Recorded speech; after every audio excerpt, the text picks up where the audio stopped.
the Travelling Teens, and we love our life of adventure. From the mountains to the sea. Hi, my name is Fuge. I'm from the Travelling Teens, and today I'm just going to go through the modifications and accessories of my Husky 701. This bike is my latest bike I've had for about 6 or 7 months. We are going to go for a trip around Australia on it, so I've modified it for the trip. My first accessory is this Britannica Lynx R screen and dashboard.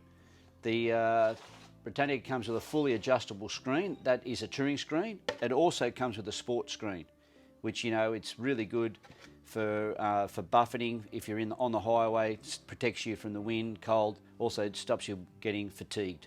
The lights are amazing. I'll just show you the lights. I'll turn them on. So that's low. That's actually like low beam.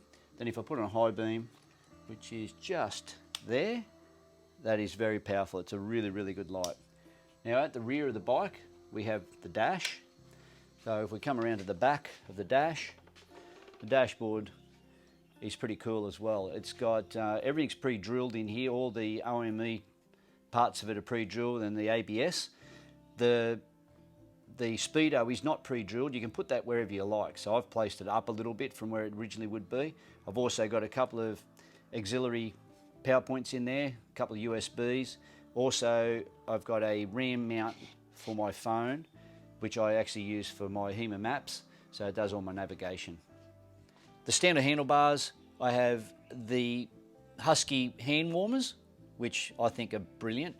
I suffer from really cold hands, even in the summertime, just cruising down the road, I have them on one.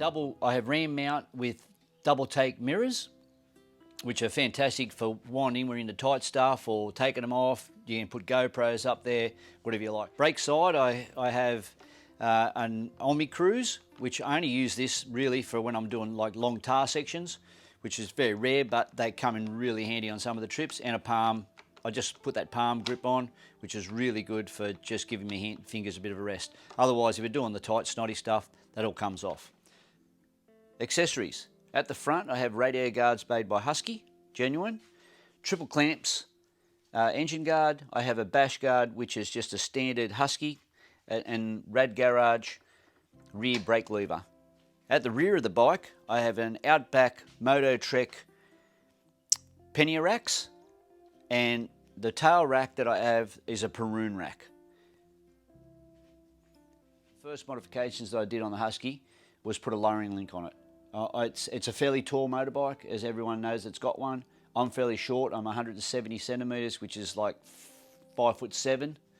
If you come in here close, it's a blue lowering link that I've used. It lowers the bike about 40 mils, which is ideal for me. It helps me get 1 foot on the ground at least. And to accommodate the rear of the bike, I've also slid the forks through the triple clamps to make the bike more balanced.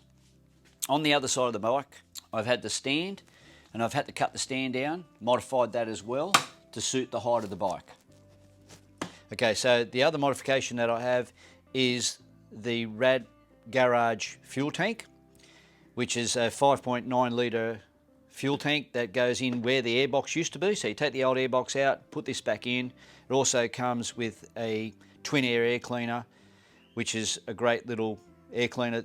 Gets rid of all the old airbox, and this fits straight in there. So it gives you about nearly 20 litres of fuel, which gives you a range around 370, 380, depending on what gearing you have. Okay, talking about gearing, I have geared this bike up a little bit different. So I've got a 47 tooth rear sprocket on there, which is great for the tighter stuff that we do around here on the eastern side of the mountain range. The Great Divide, I live in Port Macquarie, so it's, you know, the bush is just at our doorstep. So anything that we do around here, I use this gearing for.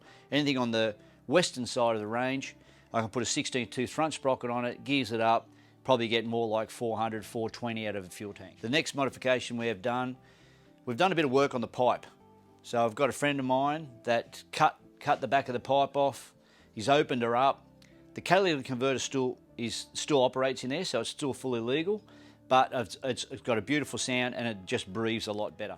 The last modification that I'm going to do on my Husky 701 is to fit this Perun reinforcement tank bolt.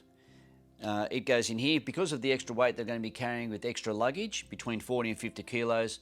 I think this is just going to be a bit of peace of mind on a long trip. Thanks for watching this episode. Hope you've enjoyed this video and found it informative. If you have, hit like, subscribe to us. Don't miss out on any of our action on our upcoming adventures.